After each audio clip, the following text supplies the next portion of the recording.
திண்டுக்கல் மாவட்டம் வேடசந்தூர் தாலுகா ஏசுத்தூர் மொங்கப்பத்தன்பட்டியில் எழுந்தருளி அருள் பாலிக்கும் அருள்மிகு நாயக்க சுவாமி கேட்டதை கொடுப்பவர் நாயக்கர்.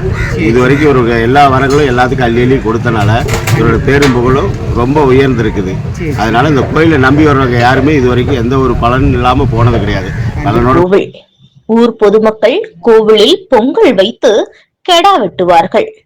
வெட்டப்பட்ட கிடாக்களை கோவிலில் தண்ணீரில் உப்பு சேர்த்து ஆட்டுக்கறி சமைத்து பொங்கல் உருண்டை தயார் செய்து ஆட்டுக்கறி பொங்கல் உருண்டை இரண்டையும் மக்களுக்கு பிரசாதமாக வழங்குவார்கள்.